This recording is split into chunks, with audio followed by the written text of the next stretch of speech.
BJP BRS లు ఒకటే అన్న విషయం మరోసారి స్పష్టమైందని కాంగ్రెస్ నేత అద్దంకి దయాకర్ విమర్శించారు.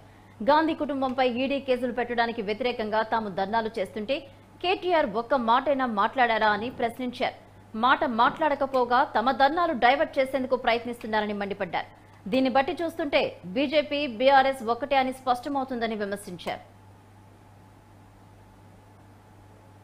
కేటీఆర్ ప్రెస్ మీట్లన్నీ కూడా కాంగ్రెస్ కార్యక్రమాలు అడ్డుకోవడానికో, కాంగ్రెస్ పార్టీ పథకాలకు సంబంధించిన పాజిటివ్ పోకుండా ఉండడానికో, లేకపోతే కాంగ్రెస్కు పాజిటివిటీ ఎస్టాబ్లిష్ కాకుండా ఉండడానికో ప్రెస్ మీట్లు జరుగుతాయి తప్పితే మరొకటి కాదు. ఈ రోజు కూడా ప్రెస్ మీట్ పెట్టిండు, హింసరాజు లెక్క అంతా హింస పెట్టిండు. కానీ నేను ఒకటే సూటిగా సవాల్ కేటీఆర్, ఇలా రేవంత్ రెడ్డి గారి మీద, కాంగ్రెస్ పార్టీ మీద మీరు చేస్తున్న కామెంట్స్ కు నిజంగా నీకు దమ్ము ఉంటే, నిజంగా నీవు రాజకీయ నాయకుని అయితే నీకు రాజకీయ కెరీరే కావాల్సి ఉంటే, రేవంత్ రెడ్డి గారు పిసిసి పదవి తీసుకున్న సంవత్సరం తర్వాత పార్టీని అధికారంలోకి తెచ్చిండు.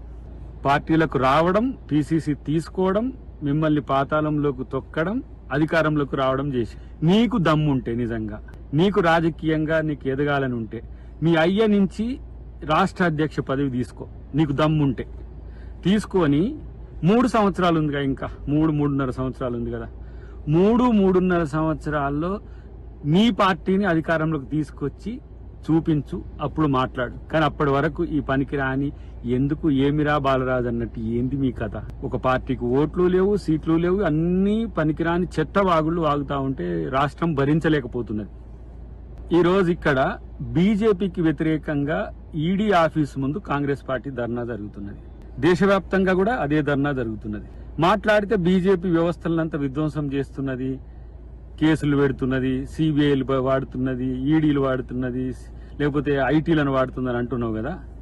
ఇవాళ ఇక్కడ మేము ధర్నా చేస్తుంటే దీన్ని డిస్టర్బ్ చేయడానికి నువ్వు నీ ప్రెస్ మీట్, నీ ఏంది కాన్సన్ట్రేషన్ డైవర్ట్ కావడానికి చేసినవు, సరే ఓకే.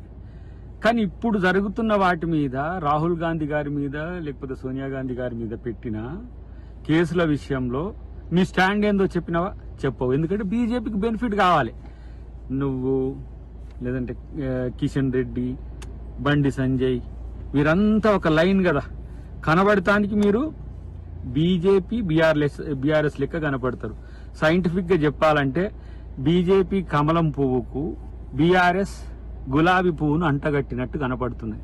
కనీసం సిగ్గుందా? ఈ రోజు ఎలాంటి ప్రెస్ మీట్లు పెట్టాలి? ఇట్లాంటి వాటి పట్ల మీ యొక్క ఏమంటారు తెలివి తక్కువతనం అని అర్థమవుతుందా? కాబట్టి ఇప్పటికి నేను ఇచ్చిన సవాలు తీసుకో. నిజంగా నీకు డబ్బు ఉంటే మీ అయ్య నుంచి రాష్ట్ర అధ్యక్షుడు తీసుకోబోయి, జాతీయ అధ్యక్షుడు ఆయనే ఉంటాడు. కనీసం మీరు బీసీలకు, ఎస్సీలకు, ఎస్టీలకు ఇవ్వలేరు. మీరు జీవితకాలం 25 సంవత్సరాలైనా ఇవ్వలేరు.